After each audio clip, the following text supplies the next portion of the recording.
Ladies and gentlemen, my name is BrendenPlayz, and today we're going to talk about WWE 2k22 MyGM mode, and we're going to talk about 10 different ways that I believe would improve the game mode. Now, these are going to be in no particular order, but let's get straight into it. So, number one, I'd like to see more matches and more match types. Now, this has been a request that everyone's kind of talked about, and some of these are pretty obvious, but some we'll talk about in more depth later on. But more matches. So we can only have 3 matches on a regular TV show, 4 on a pay-per-view. I feel like if you could extend that to maybe 5 at minimum, 6, 7 would be good. But ultimately, if you had the freedom, if you want to have 9 matches, why not have 9 matches? I get why they did it because of the rating system, but I certainly believe it'd be better if we had more flexibility and more match types. We can only do singles and tag teams. Where's the 4-ways, the 3-ways, the 6-mans? Where has all that flexibility gone? It makes it really difficult to keep booking a unique show because you have to keep doing singles and tag team matches all the time. If you had 3 or 4-mans, you'd have so much more flexibility for your show. Number 2, I'd like to see a bigger budget. So quite clearly, when you are drafting your roster, you don't have enough money to realistically get a big roster. You might get 10 to 15 superstars, and after 8 superstars, I believe, they even say, hey, you don't have to keep drafting if you don't want to. Who can have a roster with 8 superstars? Like, seriously. So you need more money, not just for your roster, but to be able to do everything else, to purchase power cards, to be able to put on your show, to be able to have a better show quality, to compete with the other brand. So you need more money, and more money would allow us to flesh out the roster a little bit more. And some matches you need to pay extra money for as well, and you can't have those specialty matches without the extra budget. So it's very important. I don't know what the perfect number would be, but I believe if you increased it to 3.5 million to 4 million, that would probably be enough to satisfy a lot of those different things I talked about.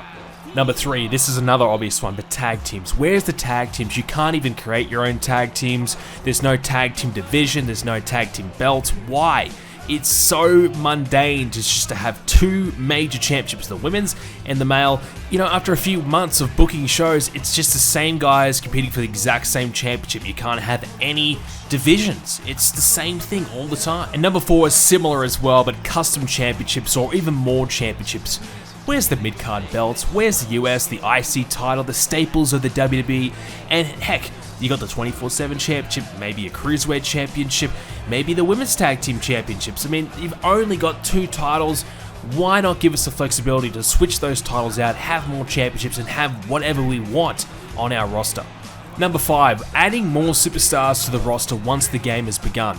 So I don't know about you, but whenever I play WWE games, I'm always downloading wrestlers from the community curations. I love continuing to add more people to my game. But on GM mode, you can't do that. You can download them, but you can't put them in your game once you've started your save.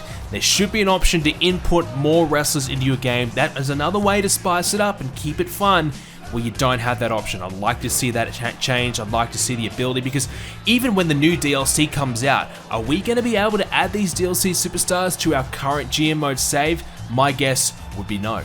Number 6, developmental or a minor show. So clearly, if you're running Raw or SmackDown, you don't have the luxury of an NXT or an NXT UK, or when I talked about minor shows, why not have 205 Live or Main Event, or just like in the old games, you had Velocity and Heat. Those were great additions. You could have the mid-card guys compete on those shows to improve their popularity, so it doesn't sacrifice your ratings for your better show, because it's so difficult to compete with the other brand because you essentially only have 1 match a week to develop somebody that does not have a lot of popularity. And you can't put them in a 6-man, you can't do 4-ways, you can only do 1-on-1 and tag team, so it really does make your match ratings severely drop by having someone who doesn't have the popularity, and so it makes it nearly pointless to try and develop someone from maybe 0 popularity to 100.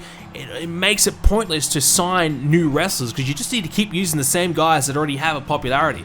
So it does mean that the mid-card becomes utterly pointless to utilize. So the minor shows would fix that, and even developmental would be a great way to improve a superstar's promo skills, maybe their stamina, their overall, all these different factors that you could utilize developmental for. Number 7, this one's really bugging me at the moment when I'm playing, but it's manually setting rivalries.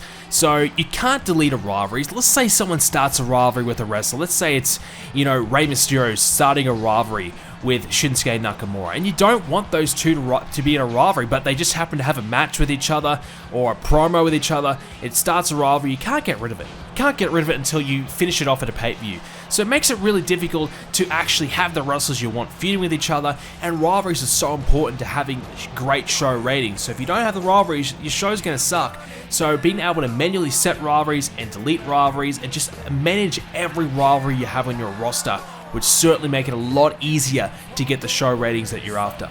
Number 8, being able to access more of your opponent's information. What I mean by that, being able to look at their roster.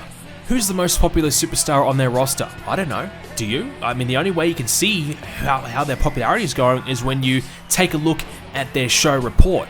But why not have the ability to have a look at their roster? I can also see how many weeks has John Cena got left on his contract. I want to poach him from Raw. How many weeks has he got left? Being able to see their champions. Who's the guys they're pushing? Who's their main stars? And also their contractual situation.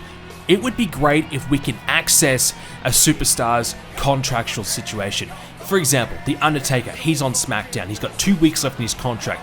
Let's say he's on the final week of his contract. We should be able to negotiate with him. Let's say we can offer him, look, Undertaker, I want you to join my brand, $200,000. Then SmackDown, they can renegotiate and say, look, no, Undertaker's one of our biggest stars. We're not giving him up. We're going to offer him $250,000, and you can keep going back and forth, and you can spend as much money as you want because it's your budget. You can use it however you want. You can make a big decision and go all in on The Undertaker, or you can say, no, you can pay that money instead, and also be another way to make life difficult for the other brand. And, you know, it really makes things that more challenging, and you've also got more of that brand interaction and more of that brand rivalry as well. So number 9 would definitely be a bidding war. I'd love to see it, just being able to really stick it to the other brand and poach their other top stars. That'd be great to do. And number 10, being able to view show history and ratings results. Once the show has been finished, you can't go back and see what you did right and see what you did wrong. You also can't look at the other brand and see what they're doing, and you also can't keep track of what matches you've done recently. Have I already had Eddie Guerrero versus John Cena 3 weeks ago? Am I doing the same match again? Am I repeating myself? You can't go back and view your history and also your ratings results. It'd be a better way to keep track of your booking and also keep an idea of which matches work with different superstars. Okay, for example, Brock Lesnar and AJ Styles, they had a 3.5 star rated match, but Brock Lesnar and Sheamus had a 2-star rated match. So we can plan to go with a rivalry between Brock Lesnar and AJ Styles rather than Sheamus because that's a better match result and a better chemistry there. So it'd just be so much easier if all these different improvements were added to the game. I know some of them are never going to happen, but a lot of these are really easy fixes that potentially could take place in WWE 2k22, but most likely any major change, I'm sure, will happen on 2k23 and beyond, which is just a shame because this game mode is close. It's bare bones, but it's got the makings of being really, really fun. It just needs all these different improvements, in my opinion, to make it a lot better. And there's so much more that you could do to it, but these are all the 10 that I thought off the top of my head. What improvements would you like to see on WWE 2k22 MyGM Mode? Let me know in the comment section down below.